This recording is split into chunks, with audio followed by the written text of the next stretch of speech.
Bienvenidos a esta emisión especial de Zafras News. Mi nombre es Horacio Vera y en esta oportunidad vamos a estar hablando con los analistas de Zafras y Mercado, Joaquín Aspiros Arias y Lautaro García, sobre el último informe del Departamento de Agricultura de Estados Unidos, de USDA, que publicó sus estimaciones de superficie sembrada de soja y de maíz y también los stocks trimestrales esperados para los tres cultivos, soja, maíz y trigo. Hola chicos, ¿cómo están? ¿Qué tal, Horacio? ¿Qué tal, Lautaro? Bueno, informe muy importante que veníamos esperando. A ver un poco qué es lo que nos dijo Luzda, pero línea de largada para ver ya con un poco más de detalle los números de la 24-25. Hola chicos, buenas tardes. Sí, como dijo Joaquín, uno de los informes más importantes que lo veníamos esperando, así que bueno, vamos a repasar a ver qué datos nos trajo Luzda. Así es, vamos a ver los datos que se conocieron el día de hoy con estas estimaciones de superficie sembrada de soja y maíz. Podemos observar, si están viendo en pantalla, que el reporte espera un total de 86,1 millones de acres. Esto es un poco inferior a lo que esperaba el mercado. Luego, para maíz, se esperan unos 91,4 47 millones de acres, superior a lo proyectado por el mercado, y esto da una sumatoria de 177,57 millones de acre. Esto es levemente superior al promedio estimado por el mercado. Joaquín, ¿qué podemos concluir con estos números? Bueno, Horacio, como decíamos, queríamos conocer lo que efectivamente se sembró, una siembra que ya prácticamente finalizó para soja y ya está finalizada para maíz, ¿no? Entonces, comentábamos el jueves los números en la previa y decíamos que no se esperan grandes variaciones respecto al informe de intención de siembra que había dado el USDA en marzo de este año. Hoy, finalmente, tenemos los datos, nos mostraste, empezamos un poco por la soja, ¿qué es lo que Luzda nos dijo? Nos dijo que se sembró un poco menos, ¿no? De lo que se venía estimando, de lo que el mercado venía estimando. Un montón menos, algo que presionó fuerte sobre los precios al alza, no, hubo una modificación en precios, sí, alguna volatilidad propia luego del informe, pero en el cuadro de la soja, ¿no? A pesar de esta reducción del cerca del 1%, de 86,8 que venía posicionado el mercado, a 86,1 millones de acres, ¿no? La soja no presentó grandes cambios en sus cotizaciones. ¿Qué nos quiere decir, ¿no? Que recortemos un poco la superficie de soja? Y bueno, que ingresaremos al calendario climático, ahora en julio-agosto, para soja, ¿no? Con una presión mayor. Es decir, vamos a mirar más de cerca los rendimientos, ¿no? Rendimientos que deben quedar en 52 bushels por acre, pues si no, continuaremos ajustando los stocks finales de la 24-25 y esto puede traer alguna señal alcista para los precios, ¿no? Si empezamos a corregir los rendimientos a la baja. Entonces, en soja, un poco ese es el número, 86,1 millones de acres, situación que ajusta, ¿no? Respecto a lo que el mercado venía esperando, pero no de forma significativa. Luego, en maíz, ¿no? Quizás aquí sí vino un poco la sorpresa, ajustó un poco más fuerte, al alza, ¿no? El mercado venía comentando que podía haber una reducción de superficie de maíz pasándose a soja, producto de una ventana de siembra que no se llegó a alcanzar. Y nosotros decíamos, atención, esperemos a Luzda, ¿no? Es un número que debemos ser cautos. Y Luzda finalmente nos termina indicando una superficie efectivamente sembrada de maíz en 91,47 millones de acres por encima de los 90,2 millones de acres que se venían estimando. Es decir, vamos a una mayor superficie de maíz respecto a lo que veníamos estimando, pero no recortamos la distancia de esa reducción que el mercado ya venía manejando respecto al año anterior. Estamos diciendo en sencillo, se va a sembrar menos que el año anterior, pero no tanto menos como venía manejando el mercado. Esto es bueno para el maíz, que contribuye a un poco profundizar esta recomposición de stocks pensadas para la campaña que viene. Nos viene a hablar de una oferta más holgada de maíz, ¿no? Si mantenemos los rendimientos, mismo discurso para los rendimientos de maíz que soja, ingresando en un momento crítico.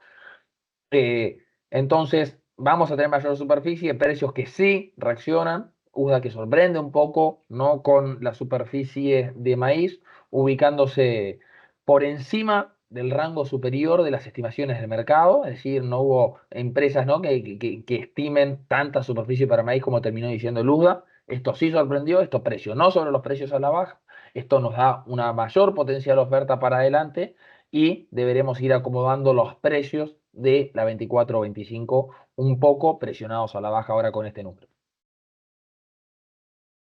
Muy bien, gracias, Joaco. Y vamos entonces a pasar ahora a las estimaciones de superficie sembrada de trigo. Vamos a ver cuáles son los números que espera el USDA. Estamos viendo allí en pantalla que para el trigo de invierno se esperan 33,81 millones de acres, para el trigo de primavera 11,27 millones de acres y para el trigo duro 2,17 millones de acres. Esto da una totalidad de 47,27 millones de acres y da una diferencia de menos 0,6% con el promedio estimado por el mercado. Lautaro, ¿qué observas en estos números? Muchas gracias, Horacio. Sí, un poco lo que habíamos anticipado en la nota que grabamos cuando conocimos la encuesta de mercado es que por ahí no esperábamos alguna sorpresa del USDA, ya que a diferencia de la soja y el maíz, el 70% del trigo que corresponde al trigo primavera ya fue sembrado en los meses de septiembre, octubre, y bueno, y el trigo primavera sí fue terminado de sembrar recientemente. En cuanto a la superficie, una caída respecto a la campaña 23-24 del 5%, explicada principalmente por una caída en la superficie de trigo invierno del 8%, que se compensa con una suba del trigo primavera y del trigo duro, pero que termina dando un balance negativo. ¿Cómo estamos hoy desde lo productivo? Bueno, la verdad que un escenario productivo bastante optimista para el trigo norteamericano. El trigo invierno se encuentra un 40% avanzada la cosecha, con muy buenos rendimientos que esperemos que el USDA lo confirme el próximo 12 de julio en el informe WASDE, y con un trigo primavera que finalizó los trabajos de siembra, como comenté, y que se encuentra registrando una condición de cultivo buena o excelente por arriba del 70%. Así que vamos a estar atentos a qué nos trae el USDA en julio respecto a lo productivo. La última estimación del mes pasado fue de 51 millones de toneladas, lo que consolidaría la mejor campaña de las últimas 5 para Estados Unidos y le permitirían recomponer stocks después de algunos años en los que atravesó problemas de falta de agua para el trigo. Muy bien, gracias, Lautaro. Y terminemos entonces esta presentación de los números esperados por el USDA con los stocks trimestrales. Allí estamos viendo que el informe para los números de soja arrojan un total de 26,4 millones de toneladas esperados para hasta el 1 de junio. Luego tenemos del lado del maíz un total de 126,75 millones de toneladas y finalmente en trigo estamos observando 19,11 millones de toneladas esperadas. Chicos, ¿qué podemos concluir con estos números esperados por el Departamento de Agricultura de Estados Unidos? Bueno, decíamos que era una información complementaria a los stocks, ¿no? De todos los ojos puestos en superficie, una superficie que sorprendió un poco por el lado del maíz y lo que dijimos de ahora será un calendario climático para adelante. ¿Hablé hasta acá de stocks? No.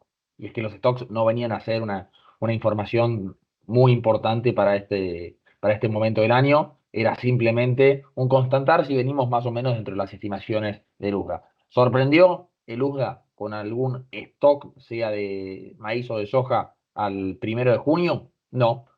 Venimos entonces mostrando un consumo dentro de lo previsto, stocks que se vienen ajustando para llegar a los stocks de fin de campaña, pero ninguna sorpresa ni por el lado de soja ni por el lado del maíz en torno a lo que los parámetros, a lo que los rangos medios nos venían indicando. Entonces, no mucho más para decir de stocks. Me gustaría cerrar, ¿no? Reforzando la importancia de empezar a mirar los mapas para Estados Unidos que nos determinarán la posibilidad de convalidar los rendimientos. ¿Cuándo volveremos a tener una actualización importante sobre este tema? Bueno, en el próximo WASDE del mes de julio vamos a ver si el USDA modifica o no modifica los rendimientos proyectados. Ahora todo es mapas. Perfecto. Y respecto a los stocks del trigo, una cosita que me quedó para decir de la superficie sembrada.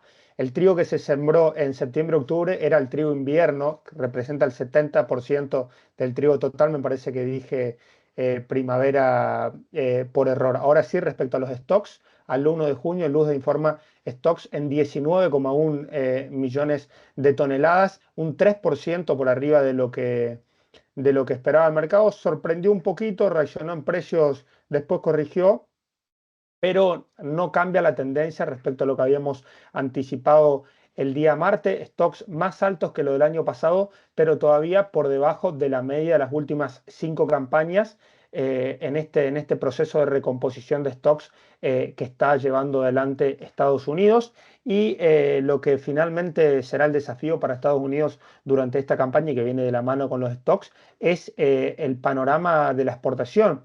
Una campaña 23-24 que se ubicaría las exportaciones en 19,6 millones de toneladas y representarían una de las peores campañas en la historia de Estados Unidos, así que muy atentos a qué va pasando en ese sentido durante la 24-25 que acaba de comenzar para el trigo. Muy bien, muchas gracias chicos por estas informaciones. Vamos a estar atentos también al informe que se va a publicar en julio. Vamos a ver cómo afectan estos números publicados hoy y vamos a hacer un nuevo video el próximo mes con las estimaciones del mercado y lo que finalmente publica el Departamento de Agricultura. Y vamos a contar con la participación de ustedes. Mayor información la pueden encontrar en las redes sociales de Safras y también en la plataforma donde pueden consultar con los analistas. Joaquín, Lautaro, muchas gracias. Muchas gracias, hasta la próxima. Muchas gracias, nos seguimos viendo y leyendo a través de la plataforma Safras.